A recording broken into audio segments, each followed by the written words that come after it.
Hi friends, இன்றைக்கி வீடியோவில் ஒரு இன்ட்ரெஸ்டிங்கான ஒரு கேஸில் நம்ம பார்க்க போகிறோம். நெகோசியபிள் இன்ஸ்ட்ருமெண்ட் ஆக்டில் செக்கு டிஸ்கானர் ஆகிடுச்சுன்னா ஓகே. ஸோ செக் வந்து டிஸ்கானர் ஆகிடுச்சுன்னா it's an offence under section 138 ஓகேங்களா. ஓகே, ஸோ இதில் ஒரு கேஸில் வந்து பாருங்கள், ஆக்சுவலாக வந்து பார்த்தீங்கன்னா ஏங்கிறவர் பிக்கு வந்து செக் எழுதி கொடுத்துருக்காரு ஓகே. ஸோ பிங்கிற பார்ட்டிக்கு வந்து செக் வந்து கொடுத்துருக்காங்க. ஸோ செக் வந்து பார்த்தீங்கன்னா 1 lakh ஓகேங்களா. ஸோ இப்போ பி வந்து என்ன பண்ணுறான்னா இதை பேங்க்கில் கொண்டு போய் கொடுக்குறப்போ, பேங்க்கில் கொண்டு போய் இந்த செக்கை கொடுக்குறப்போ இந்த செக் வந்து பவுன்ஸ் ஆகிடுச்சு, அக்கௌண்ட்டில் நில் பேலன்ஸ் இன்சஃபிஷியன்ட் பேலன்ஸ் சொல்லிட்டு பேங்கர் வந்து என்ன பண்ணிட்டாரு, இந்த செக்கை பவுன்ஸ் பண்ணிட்டாரு ஓகேங்களா. ஸோ செக் வந்து டிஸ்கானர் ஆகிடுச்சு. ஸோ செக் வந்து 1/4/2025 டிஸ்கானர் ஆகிருக்குது.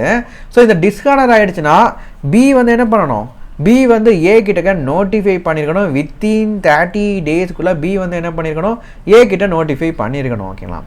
ஸோ ஆப்போசிட் பார்ட்டி கூட நம்ம வந்து நோட்டிஃபை பண்ணியிருக்கணும். எல்லா பார்ட்டிஸ் கிட்டக்குமே 30/4/2025 30 daysக்குள்ளே ஓகே. ஸோ அந்த 30/4/2025க்குள்ளே prior parties, for example prior parties means endorsement ஆகி வந்திருக்கலாம். ஸோ ப்ரையார் பார்ட்டிஸ்னால் ஃபஸ்ட்டு என்டோர்சர், அதுக்கு முந்தின என்டோர்சர், அப்புறம் ட்ராயர் ஓகேங்களா. ஸோ இந்த மாதிரி 3 ப்ரையார் பார்ட்டிஸ், நான் யாரெல்லாம் ப்ரையார் பார்ட்டிஸாக இருக்காங்களோ அவங்க எல்லாத்துக்குமே 30 நாளுக்குள்ளே நம்ம நோட்டிஃபை பண்ணியிருக்கணும் ஓகேங்களா.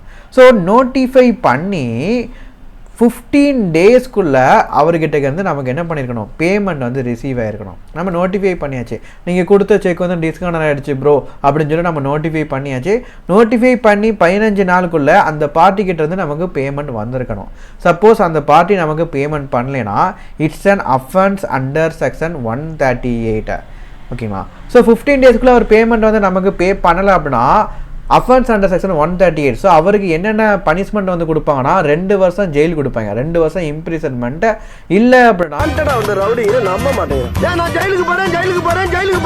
அப்படின்னா 2 lakhs வரைக்கும் அவருக்கு வந்து ஃபைன் வந்து சார்ஜ் பண்ணுவாங்க. இல்லை 2 years இம்ப்ரிசன்மெண்ட் ப்ளஸ் ஃபைன் ரெண்டுமே சேர்த்து கூட அவருக்கு சார்ஜ் பண்ணுறதுக்கு வாய்ப்பு இருக்குது ஓகேங்களா. ஸோ இந்த செக்ஷன் ஓகே. ஸோ இந்த டிஸ்கானரை பற்றி நீங்கள் ஃபுல் கான்செப்ட் வீடியோஸ் நீங்கள் பார்க்கணுன்னா நம்ம சேனலை சப்ஸ்கிரைப் பண்ணுங்கள். ஸோ இப்போ பார்த்த கேஸ்லால் ஏதாச்சும் ஒரு டவுட்ஸ் இருந்துச்சுன்னா கால் பண்ணி இல்லை வாட்ஸ்அப்பில் கேளுங்க. லா கிளாஸ்லேருந்து சிஎம்ஏ கோர்சஸ் நீங்கள் வந்து கிளாஸ் வந்து நீங்கள் ஜாயின் பண்ணுறதுக்கு இன்ட்ரெஸ்ட் இருக்குது அப்படின்னா என்னோடய நம்பருக்கு நீங்கள் கால் பண்ணி கிளாஸோட டீட்டெயில்ஸை நீங்கள் கேட்டுக்கோங்க ஓகே. ஓகே, நெக்ஸ்ட்டு நம்மளோட இன்ஸ்டியூட் வெப்சைட்டில் போயுமே நீங்கள் டேரெக்டாக கோர்ஸை வந்து நீங்கள் என்ன பண்ணலாம், ஜாயின் பண்ணுறதுக்கு நீங்கள் என்ரோல் பண்ணலாம் ஓகே.